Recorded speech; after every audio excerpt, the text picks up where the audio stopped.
Welcome to my YouTube channel Dreamify Animation. Today we're going on a wild, cosmic ride through the universe with a band of mischief-loving aliens known far and wide as the Intergalactic Pranksters. These are not your average space travelers. They don't seek power, treasure, or even knowledge. No, their mission is laughter, confusion, and lighthearted chaos wherever they go. They travel from planet to planet in a wobbly, neon-painted starship that looks more like a traveling circus than a serious spacecraft. Every corner of the ship glows with holographic stickers, confetti cannons, and a jukebox that only plays alien comedy songs. At first glance, you might mistake them for a group of wandering performers, but they call themselves prank architects of the cosmos. Their motto is simple: if it makes someone laugh without harm, it's worth doing. The leader of the crew is a tall, rubbery alien named Zog, who has three eyes stacked vertically and an endless grin. Zog takes pranking very seriously, always planning stunts with the precision of a general preparing for battle. Then there's Blip, the smallest of the bunch, a round, bouncing ball-shaped alien who communicates mostly through whistles and honks. Blip is the engineer of the group, constantly tinkering with gadgets that make their pranks possible. Another member is Quilla, who has long ribbon-like arms and can bend them into shapes that confuse anyone watching. Quilla is the team's artist, turning ordinary pranks into full-blown performances. Finally, there's Grox, the prankster with a booming laugh that can shake walls. Grox is the one who always tests the pranks first, often ending up stuck, tangled, or glowing in some weird way. But he never minds because to him, the bigger the mess, the funnier the story. For years, the intergalactic pranksters have hopped across the stars, leaving trails of laughter behind. On one planet made entirely of crystal, they swapped the sound of footsteps so that whenever anyone walked, they made trumpet noises instead of clinks. On another planet filled with serious, stone-faced beings, they hacked the communication towers to broadcast jokes instead of daily announcements. The pranksters became something like legends, part nuisance, part entertainers, and completely unforgettable. But nothing could prepare them for the day they landed on Earth. The ship wobbled through Earth's atmosphere like a giant rubber duck splashing into a pond. Target planet, Earth, Zog declared dramatically, pushing buttons with exaggerated flair. Species, humans. Mood stressed. Potential prank level, maximum. Blip honked in agreement and bounced up and down. The ship cloaked itself invisibly and landed in the middle of a quiet countryside, right between a cornfield and a herd of unsuspecting cows. The earth was buzzing with signals, machines, and a mixture of emotions that made it the perfect playground for the pranksters. Their first target? Traffic lights. Humans seemed oddly obsessed with glowing lights that told them when to stop and when to go. Zog thought it was hilarious that entire cities obeyed these tiny signals. So Blip whipped out his Signal Scrambler 5000, a box covered in buttons, levers, and one suspicious rubber chicken. With a honk and a spark, the traffic lights began to switch at random. Red became green, green became blue, and at one intersection, all the lights turned purple polka dots. Drivers stared in confusion, scratching their heads, unsure whether to stop or dance. Quilla added her touch by projecting holograms of disco balls above intersections, making the whole scene look like a street party instead of rush hour. People rolled down their windows, some annoyed, but others couldn't help laughing at the absurdity. Next, the pranksters turned their attention to the cows in the nearby field. To them, cows were like blank canvases. Earth Art Project number 1, Quilla declared, waving her ribbon arms dramatically. She sprinkled glowing powder across the field, and one by one, the cows turned neon pink. Not just ordinary pink, glowing, pulsating bubblegum pink that could be seen for miles. The cows didn't mind at all. They mooed contentedly, chewing grass like nothing had happened.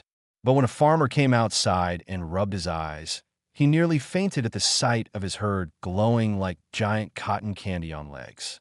Soon enough, locals were driving by just to see the pink cows, snapping pictures, posting them online, and laughing harder than they had in weeks. But the pranksters weren't done yet. They discovered something humans seemed completely obsessed with: Wi-Fi. Every home, every cafe, every building depended on this invisible magic. Zog, Blip, Quilla, and Grox huddled together, whispering mischievously. Then Blip pulled out his Wi-Fi wobbler, a gadget shaped like a rubber duck with antennas.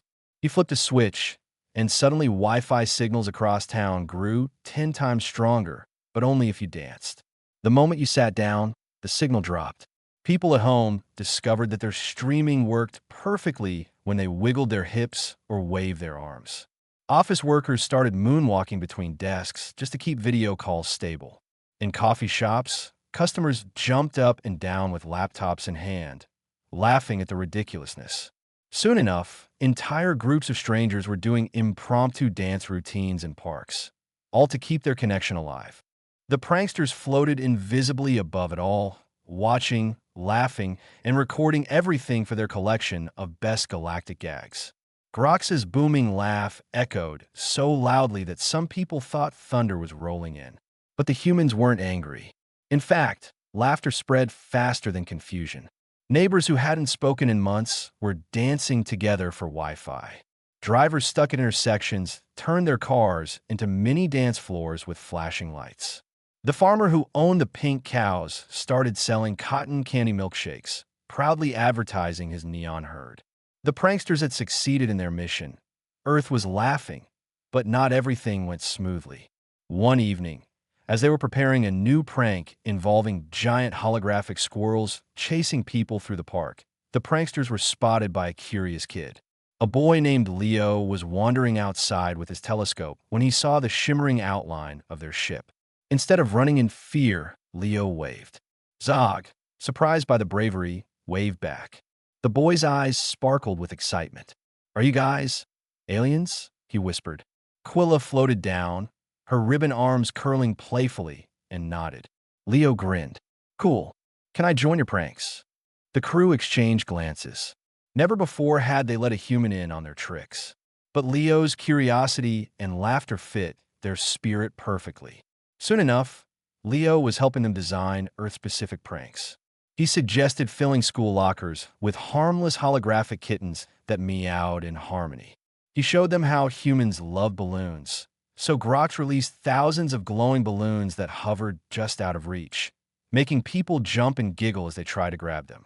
Leo's favorite idea, though, was when they hacked into local billboards and replaced ads with jokes like, "Why did the cow cross the road?" Because it was neon pink and fabulous. The days turned into a carnival of laughter.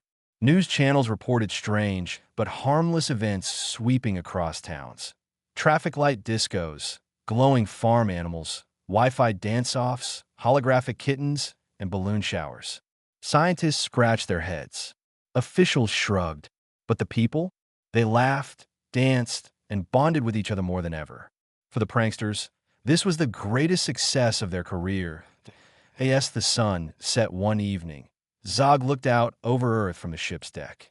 "Mission accomplished," he said with a satisfied grin.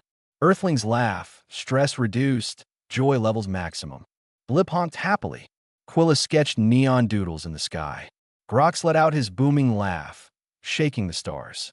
And Leo, their honorary Earth prankster, waved goodbye as the ship prepared to leave. But before they blasted off, they left behind one final gift. A massive sky display of glowing words written in sparkling light. "Keep laughing, Earth." People looked up in awe, snapping pictures, cheering, and remembering that even in a busy, stressful world, sometimes the best medicine is a little harmless prank and a lot of laughter. The Intergalactic Pranksters, however, weren't finished. They decided to extend their stay on Earth, curious to see how far they could stretch human humor. They slipped invisibly into cities, observing the endless possibilities. In one metropolis, skyscrapers towered like glittering mountains. Zog decided the best prank would be to alter the sounds of elevators. Instead of the usual ding, each elevator made random noises, duck quacks, opera singers hitting high notes, even the sound of a cow mooing. Office workers doubled over in laughter every time the doors opened to a quack or a moo. Some even recorded videos, turning it into an online trend called elevator roulette. At a soccer stadium packed with thousands of cheering fans, the pranksters struck again. They hijacked the scoreboard so that instead of displaying scores, it showed silly messages like referee owes his mom a phone call or player number 7 secretly loves pineapple pizza. The crowd roared with laughter. Even the players couldn't keep straight faces. Grox was nearly rolling on the floor of the invisible ship, his laughter booming so loudly that the stadium announcer thought it was feedback from the speakers. In schools, Quilla worked her ribbon magic to replace chalk with glowing markers that wrote in midair. Teachers tried to give lessons, but every word floated around like balloons drifting through the classroom. Instead of frustration, students laughed and chased the glowing words, turning study time into playtime. Even the teachers cracked smiles, realizing how refreshing it was to see pure joy in their classrooms. One of their boldest pranks came at a government meeting. Dull speeches and endless paperwork droned on until suddenly every microphone turned into a karaoke machine. Leaders and officials opened their mouths only to hear themselves singing pop songs instead of giving speeches. Some tried to resist, but soon they were belting out notes, their assistants clapping in the background. For once, the halls of power were filled not with arguments, but with music and laughter. Word spread. The whole world began to anticipate the next prank. Instead of fearing the unknown, humans looked forward to it. A culture of laughter blossomed. Street musicians played parody songs about glowing cows, children danced outside cafes for better Wi-Fi, and neon cow merchandise became an international craze. Leo became a local hero, the only human who had seen the pranksters face to face. He never revealed their secret, though, because he wanted the magic to last. But the pranksters knew they couldn't stay forever. They were wanderers, destined to sprinkle joy across the stars. Before leaving, they staged their grand finale, a global prank. Blip worked tirelessly, building his biggest invention yet, the planetary jester 9000. When activated, the moon itself transformed into a giant, glowing, smiley face. All across the world, people looked up at night and gasped before bursting into laughter. Couples kissed under the smiling moon, children pointed excitedly, and scientists gave up trying to explain it. For one night, the entire Earth laughed together under the same cosmic joke. And just like that, the Intergalactic Pranksters packed their confetti cannons, loaded their neon doodads, and prepared to leave. Leo waved from the countryside where it all began. Zog saluted him. Grox gave one last thunderous laugh. Quilla painted a ribbon heart in the sky, and Blip honked farewell. The ship shimmered, cloaked itself, and rose into the stars, leaving behind only echoes of laughter and a planet forever changed by harmless, joyful chaos. Their legend spread. Humans told stories for generations about the mysterious time when traffic lights turned into discos, cows glowed pink, Wi-Fi demanded dance parties, and the moon itself smiled down on Earth. And somewhere in the far reaches of the galaxy, the intergalactic pranksters laughed, plotted, and prepared for their next cosmic performance, knowing that wherever there was stress, seriousness, and gloom, they would arrive with jokes, tricks, and laughter to make the universe a little lighter.